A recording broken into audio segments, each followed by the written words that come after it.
Selamat pagi. Apa kabar nih hari ini? Baik. Baik ya. Untuk pertemuan kali ini kita akan membahas tentang kesejahteraan disabilitas dan juga lansia.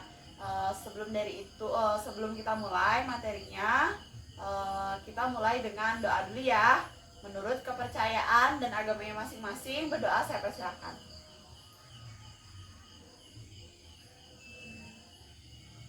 Berdoa selesai. Oke, gimana nih, masih semangat atau enggak? Masih. Semangat dong ya, baru juga mulai ya. Terus kemarin kita sudah mempelajari tentang disabilitas. Masih ingat nggak materi yang kemarin dipelajarin? Masih ingat berapa? Masih ingat beberapa. Kalau masih ingat nggak apa itu disabilitas berat? Ada yang tahu? Ada yang ingat? Ya silakan Bapak Arya. Jadi disabilitas yang tergolong berat itu adalah disabilitas yang jika dialami oleh seseorang, maka orang tersebut tidak bisa melakukan kegiatannya sendiri atau tanpa bantuan orang lain. Jadi dikategorikan sebagai disabilitas berat. Kalau disabilitas ringan? Nah, disabilitas ringan itu adalah kebalikan dari disabilitas berat. Jadi meskipun seorang mengalami disabilitas, tapi dia masih mampu melakukan beberapa kegiatannya tanpa bantuan orang lain atau bisa dilakukan dengan sendirinya. Jawabannya udah bagus banget ya, beri tepuk tangan tuh Bapak Arya. Jadi perlu kita ingat bahwa disabilitas itu bisa digolongkan menjadi 3 bagian. Disabilitas berat, disabilitas sedang, dan juga disabilitas ringan. Nah, selain dari itu, yang membedakan adalah si penderitanya. Penderitanya masih mampu nggak dia beraktivitas seperti makan, minum, mandi itu dilakukan secara sendiri atau harus dibantu oleh orang lain, atau ada juga disabilitas yang memang benar-benar udah nggak bisa ngapa-ngapain kayak gitu ya. Selain tingkatan dari disabilitas, ada yang tahu nggak apa itu disabilitas ganda? Ayo, ada yang tahu nggak? Oke, Bapak ada lagi. Jadi disabilitas ganda itu adalah adanya seseorang yang mempunyai atau mengalami 2 disabilitas atau lebih dari dirinya. Semisal dia mengalami disabilitas tidak bisa bicara atau tunarungu, terus lagi satu disabilitas di mana ada kekurangan pada bagian organ tubuh atau bisa disebut dengan tunadaksa. Oke, terima kasih jawabannya ya. Kita beri tepuk tangan lagi. Jadi disabilitas ganda itu adalah orang-orang yang memiliki keistimewaan ganda. Misalkan dia udah nggak bisa ngelihat, terus anggota tubuhnya juga nggak lengkap kayak gitu ya. Bisa juga dia tunawicara, terus tetap juga nggak ada tangannya atau nggak ada kakinya gitu ya. Sedangkan kalau menurut kalian dari sesi pembelajaran sebelumnya, kalau kita punya anggota keluarga yang mengalami disabilitas atau punya keistimewaan, perlu nggak dia untuk disekolahkan? Menurut kalian gimana? Menurut kalian gimana? Perlu nggak disekolahin? Kalau menurut saya, semisal memiliki keluarga yang disabilitas, saya rasa sangat perlu untuk tetap disekolahkan, karena bagaimanapun dia tetap memiliki kehidupan yang harus dilanjutkan atau dijalankan, sehingga apapun kekurangannya dia perlu memiliki pengetahuan untuk dirinya sendiri maupun untuk orang lain, sehingga dia tetap bisa semangat atau memiliki kemampuan untuk terus menerus melanjutkan hidupnya. Oke, jadi benar banget ya, untuk orang-orang yang disabilitas juga perlu mendapatkan pendidikan. Dia juga punya hak-hak yang sama gitu ya, untuk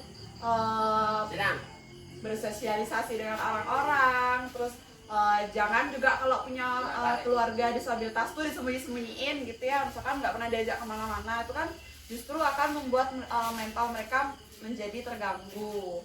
Nah, terus seandainya kalau ibu-ibu dan bapak-bapak punya nih anak disabilitas, mau disekolahin ke sekolah normal kah atau ke sekolah yang luar biasa? Kalau cuman dia Down syndrome kayak gitu.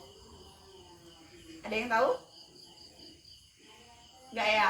Jadi saya jelaskan lagi ya, kalau memiliki anak yang mengalami Down syndrome sebaiknya disekolahkan di sekolah luar biasa. Kenapa gitu? Pertama, anaknya kalau disekolahin di sekolah yang normal, sekolah-sekolah pada umumnya, memang dia akan bisa mengikuti, tapi nanti takutnya malah merasa aneh gitu, canggung sama dirinya sendiri, nanti justru nggak mau sekolah lagi. Terus sekolahnya nggak maksimal, belajarnya jadi nggak maksimal, terus dia akan merasa bahwa dirinya itu bukan istimewa, tapi kok aku beda ya dari teman-teman yang lain kayak gitu. Nah, sampai di sana bisa dipahami kan? Nanti sampai di rumah diingat-ingat lagi ya pelajaran tentang disabilitasnya. Ya. Oke, sebelum kita lanjut ke materi tentang lansia, sekarang saya mau ngajak ibu-ibu dan bapak-bapak untuk melakukan permainan kata terbalik. Jadi ibu-ibu dan bapak-bapak saya persilakan untuk berdiri. Di sini kita akan melakukan permainan. Bisa berdiri sebelah sini ya. Jadi udah bawa nemtek nggak sih?